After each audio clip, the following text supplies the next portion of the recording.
Good morning students, welcome to my class. This is Jasmer Singh. Dears, आज फिर एक बार tenses की सीरीज को आगे बढ़ाते हुए हम continuous tense, present continuous tense का डिटेल में डिस्कस करेंगे. तो देखिए, हर कंसेप्ट आपका क्लियर करवाया जाएगा. कंटिन्यूअस टेंस,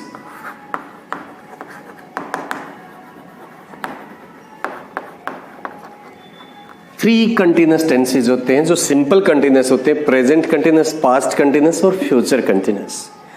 एंड कंपाउंड में आते हैं उसके बाद थ्री परफेक्ट कंटिन्यूअस होते हैं: present perfect continuous, past perfect continuous और फ्यूचर परफेक्ट कंटिन्यूअस.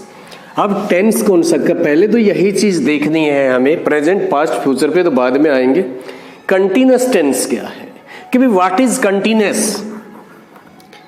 कोई भी एक्शन होता है, beginning of an action, beginning of an action. और सेकंड क्या होता है, एंडिंग होता है. कोई भी काम करते हैं उसकी एंडिंग भी होती है, एंडिंग ऑफ एक्शन. और जब कंटिन्यूअस का आता है बात हमारे सामने, तो इस दोनों चीजों को तो आप भूल जाइए. ना तो आपको बिगिनिंग पे फोकस करना और ना ही एंडिंग पे फोकस करना है.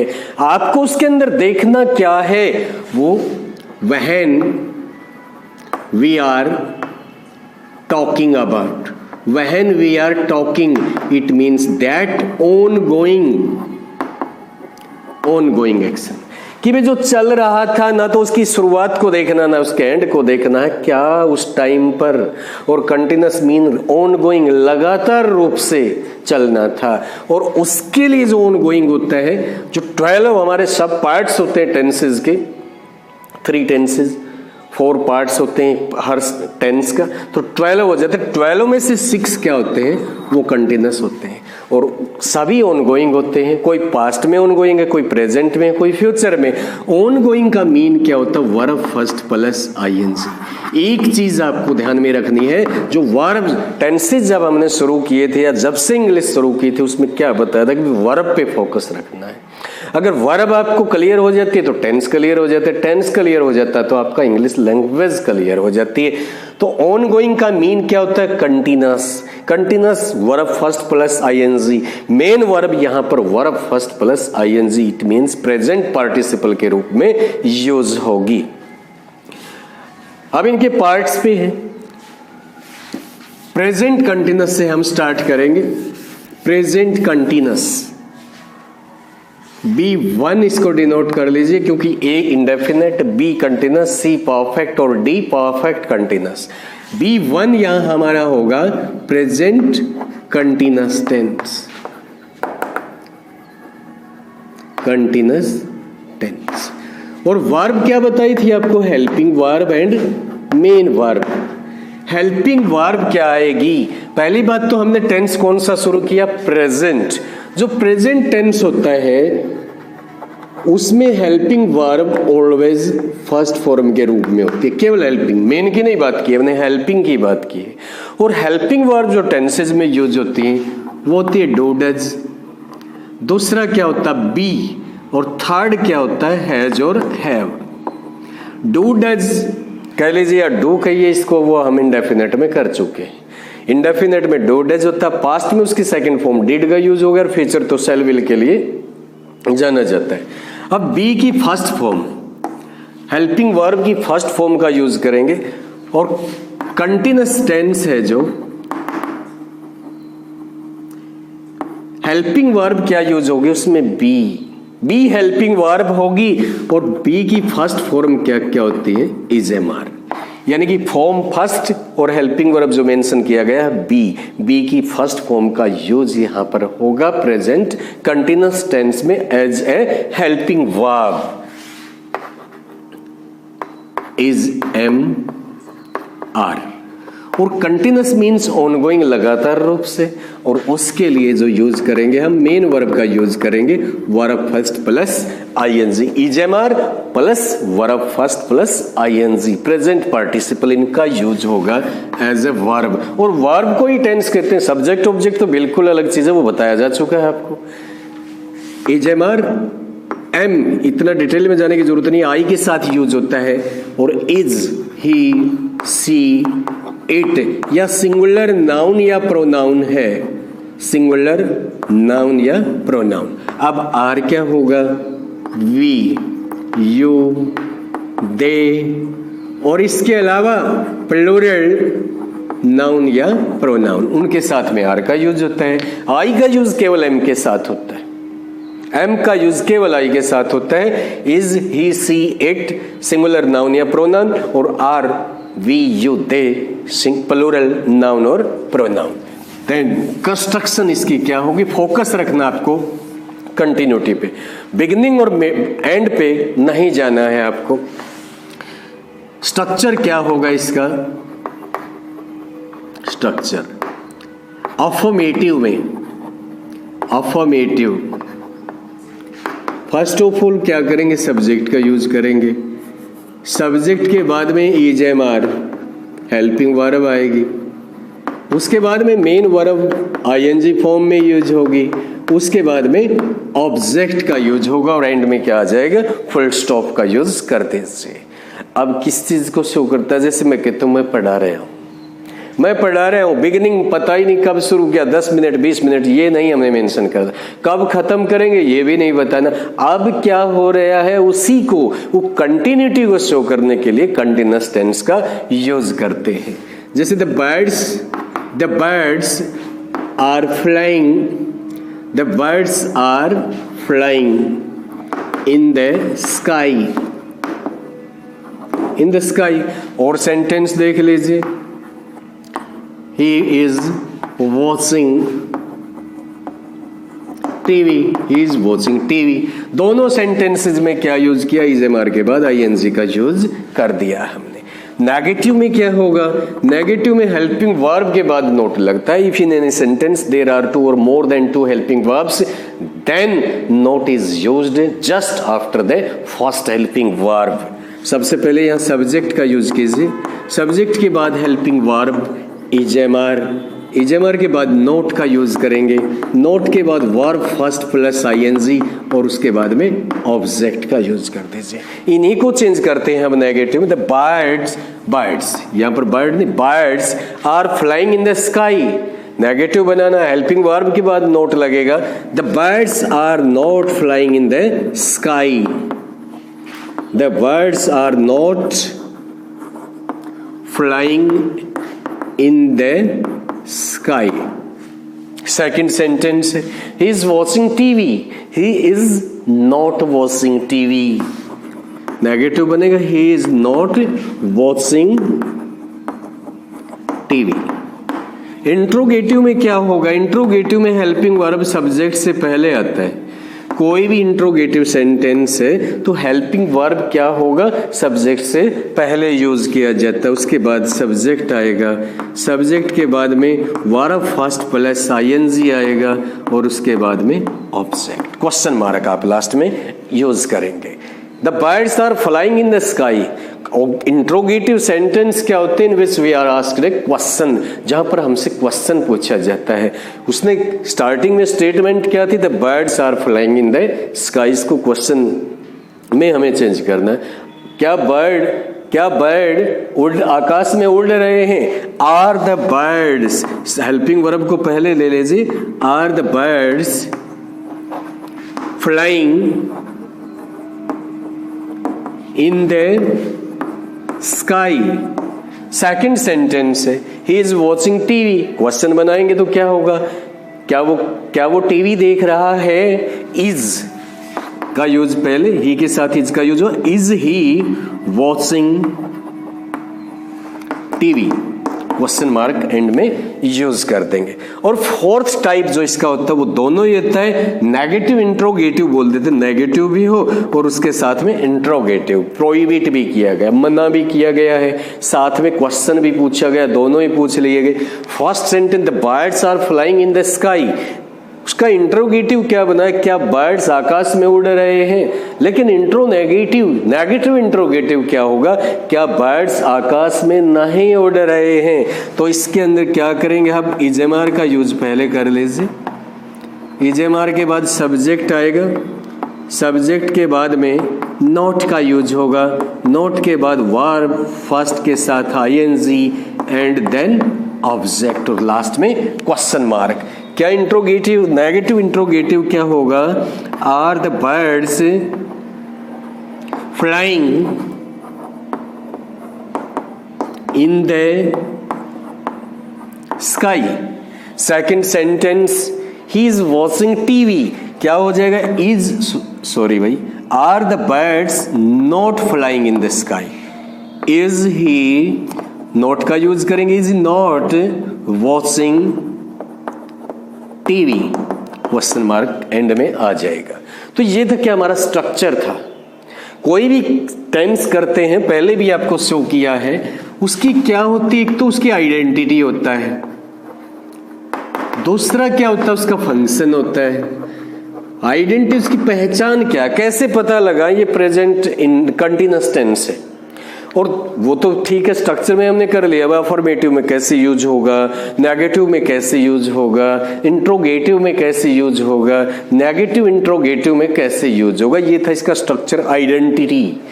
क्या पता लगा? इज एमआर के बाद वर्ब फर्स्ट प्लस आईएनजी का यूज किया जाता है। ये देख करके हम बोल देंगे ये प्रेजेंट कंटीन्यूअस है। लेकिन जो सीखने की है, जो राइटिंग स्किल में यूज होता है, जो स्पीकिंग में यूज होता है, वो हर जगह लिखने में, बोलने में, सुनने में, तो वो फंक्शन, कार्य कहाँ इसका यूज किया जाता है, वो अब हमने देखना है। बहुत ही इजी है, डेली लाइफ में यूज होता है। जो भी कंसेप्ट आपके साथ डिस्कस किया जाएगा वो एक आपके डेली लाइफ से जोड़ के देखा जाएगा, ताकि you can speak English fluently. अब फंक्शन यूजेस कहाँ यूज होता है? अब कंटिन्यूअस क्या होता है? On going. On going mean लगातार, लेकिन कब? पास्ट में, फ्यूचर में, या अब? प्रेजेंट तो अब है, यानी कि जो now, on going at the time of speaking और writing, at the time of speaking और राइटिंग।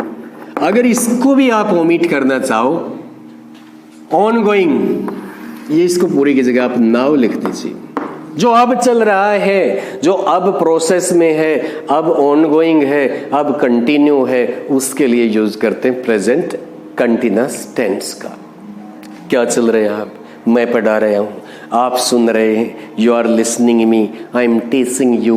ऊपर फैन चल रहा है, द फैन इज मूविंग। बाहर बर्ड्स उड़ रहे हैं, द बर्ड्स आर फ्लाइंग। मेरे को एक आवाज सुनाई दे रही है, ये थोड़ा सा ध्यान रखना, ये जानबूझ के बोल लगे, मेरे को आवाज सुनाई दे रही है। I am hearing a sound. No no no no, क्योंकि हियर एक ऐसी वर्ब होती है, वर्ब ऑफ परसेप्शन होती है, वहां फर्स्ट फॉर्म का यूज, आईएनजी नहीं लगा सकते उनके साथ। तो यहां अब क्या हो रहा है? I am teaching you. और सेंटेंस क्या हो रहा है? You are listening me. Fan चल रहा है, the fan is moving, the birds are flying. तो इन सब जो आपके बोलते या लिखते समय हो रहा है, उसके लिए यूज करेंगे प्रेजेंट कंटिन्यूअस टेंस का। ईजेएमआर के साथ आईएनजी का यूज कर दीजिए। सेकेंडली इसका यूज कहां पर होता है? Not on going, not on going now, या at the time of speaking और राइटिंग। जो बोलते समय, लिखते समय नहीं हो रहा है, अब नहीं हो रहा है जो, but on going in general. लेकिन जनरली वो काम चल रहा है, अब चाहे रुका हुआ है, अब नहीं कहते हम चल रहा है, वो अब तो रुका हुआ है, लेकिन जनरल वे में वो चल रहा है।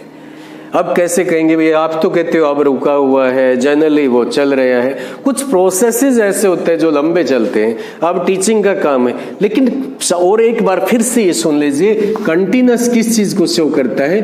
टेम्पोरेरी एक्शन को। टेम्परेरी एक्शन को, परमानेंट नहीं होता है, टेम्परेरी होता है, अस्थायी होता है, कुछ टाइम के लिए होता है, ये दिन ये सदा के लिए होता है, कभी नहीं यूज करते कंटिन्यूस। वो तो प्रेजेंट इंडेफिनिट का यूज होगा, जो सदा के लिए।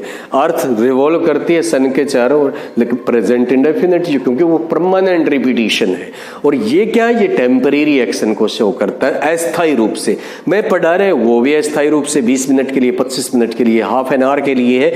या फिर एक और सेंटेंस देखिए, ये not on going now but on going in general. She is writing a book on English grammar. ये सेंटेंस लिख दिया हमने. वो इंग्लिश ग्रामर पे एक बुक लिख रही है. हो सकता है इसका मतलब ये नहीं है, it indicates that, it doesn't mean that she is at her desk and writing a book at present, कि अब वो बुक लिख रही है. ये कोई जरूर बुक लिखने का प्रोसेस होता है, प्रोसीजर होता है. 5 और 6 मंथ चलता है, 2 महीने चलता है, 1 साल चलता है. वो खाना भी बीच में खाते हैं, सोते भी हैं, घूमने भी जाते हैं, बातें भी करते हैं एक दूसरे से, टीवी भी देखते हैं. लेकिन जनरल वे में क्या काम चल रहा है? जनरल वे में तो वही चल रहा है भाई. बुक लिख रही है, लगातार है, लेकिन साथ में क्या टेम्परेरी है, रुक भी जाता है बीच में, फिर चल पड़ता है. एक और एग्जांपल ले लीजिए, अपने डेली लाइफ से ले लीजिए. क्या कर रहे हैं जनरल वे में? कई दिन से आप एक फ्रेंड से मिल नहीं पाते हैं, बाद में उसका फोन आता है, वो पूछता क्या कर रहे हो आजकल, दिखाई नहीं दे रहे. आप क्या? मैं तो प्रिपरेशन कर रहा हूँ, मैं तो अपने एग्जाम की तैयारी कर रहा हूँ. क्या उस टाइम पर भी तैयारी कर रहे हैं जब उससे बात कर रहे हैं?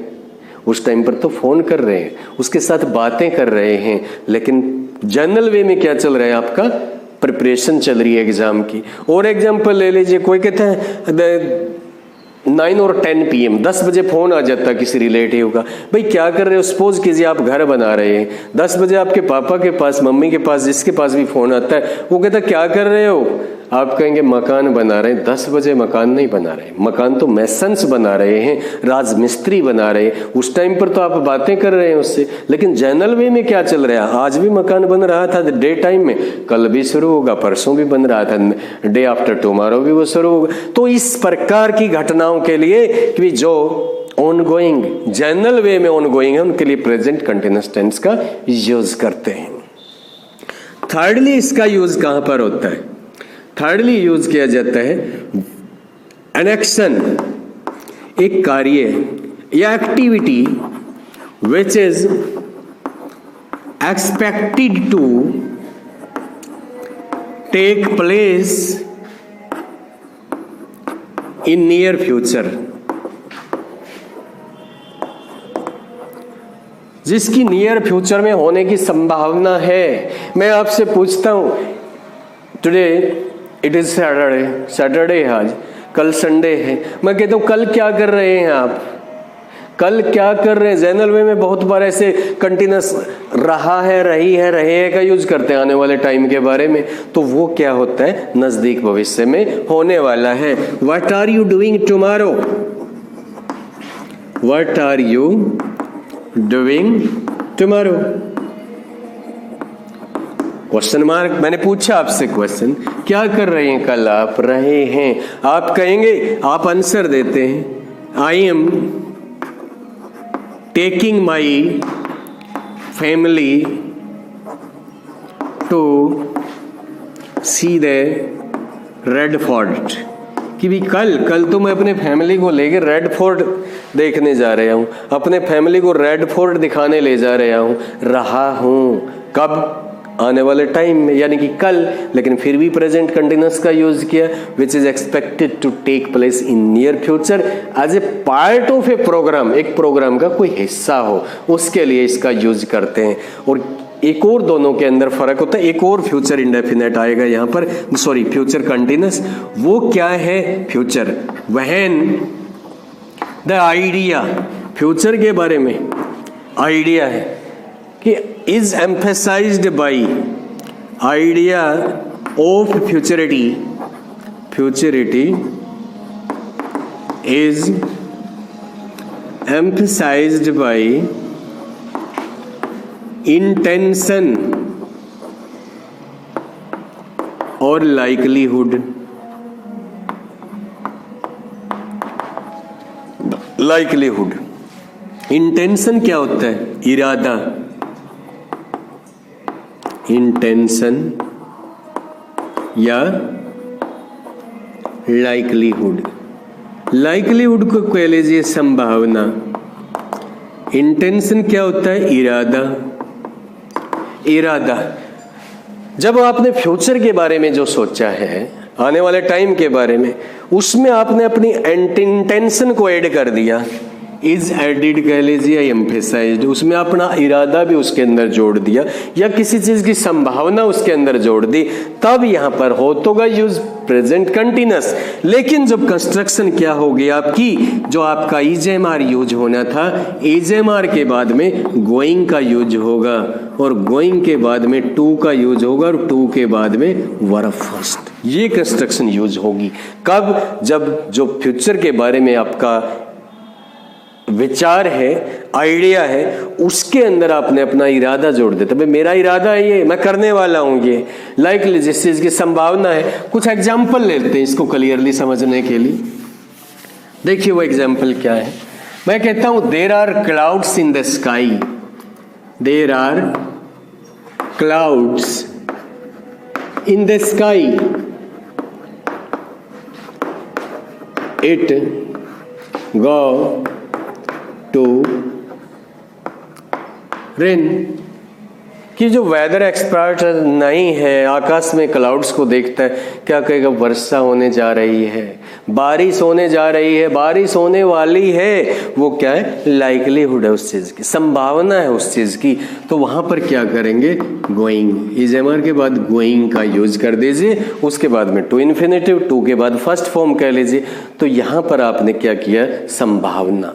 एक और सेंटेंस देखिए, कोई आपस में है, यू आर स्टूडेंट, छोटा भाई बहनी भी होता है घर पे, वो बार बार आपको पढ़ रहे हैं, आप डिस्टर्ब कर रहे हैं, परेशान हो जाते हैं उससे, और लास्ट में क्या कहते हैं उसको, अब मैं आपको स्लैप करने जा रहा हूं, मैं आपको थप्पड़ मारने जा रहा हूं। आपने अपना इरादा जता दिया, मैं करने वाला हूं ये काम, और वही क्या आपका इंटेंशन।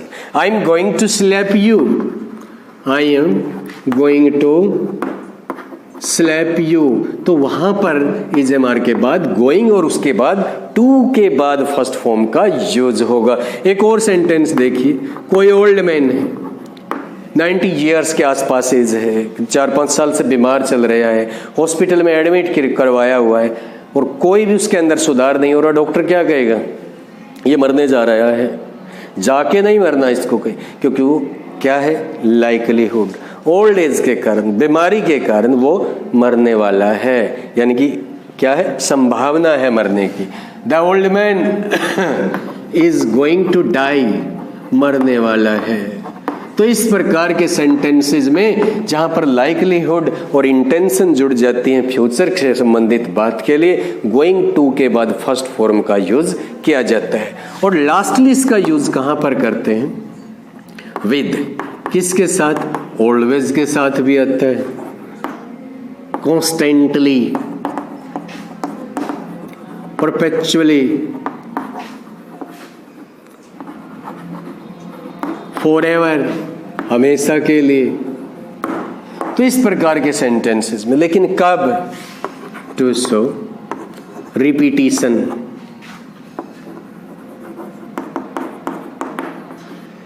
रिपीटिशन, अगेंस्ट, लेकिन ये चीज बिल्कुल ध्यान रखनी है, अदर्स विशेस, दूसरे की इच्छाओं के खिलाफ, या ये कह लीजिए इसको इरिटेशन में, इरिटेशन के लिए, जहां पर ईर्ष्या को दर्शाना हो, किसी दूसरे की इच्छाओं के विरुद्ध आपको बोलना हो, वहां पर प्रेजेंट कंटिन्यूअस टेंस का यूज कर सकते हैं, रिपीटेशन, ऑन गोइंग रिपीटेशन, यानी कि बार बार होने वाला, लगातार रूप से हो रहा था। जैसे एक आदमी के बारे में कहते हैं, वो हमेशा बड़बड़ाता रहता है, he is always grumbling, he is always, always का यूज हुआ, ही इज ऑलवेज ग्रम्बलिंग,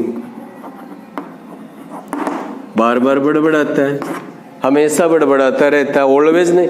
लेकिन बहुत बार क्या करते हैं स्टूडेंट, सोच लेते हैं और मिस्टेक कर देते हैं कि जहाँ पर ऑलवेज आ जाता है, जहाँ पर फॉरएवर आ जाता है, ऑफन आ जाता है, डेली आ जाता है, everyday, usually, occasionally, sometime, seldom, never, ये आ जाते हैं। वो हैबिट को शो करते हैं, प्रेजेंट हैबिट है तो प्रेजेंट इंडेफिनिट, पास्ट हैबिट है तो पास्ट इंडेफिनिट, लेकिन इनका भी यूज होता है उस कंटिन्यूटी के लिए।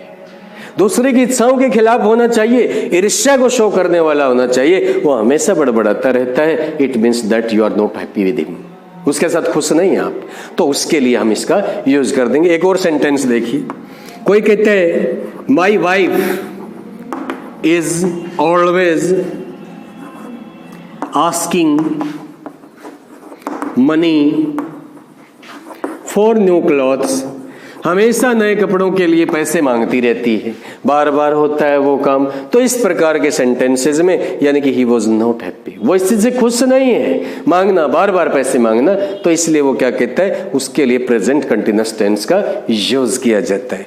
This is all about present continuous tense. Meet you again in next lecture. Thank you very much.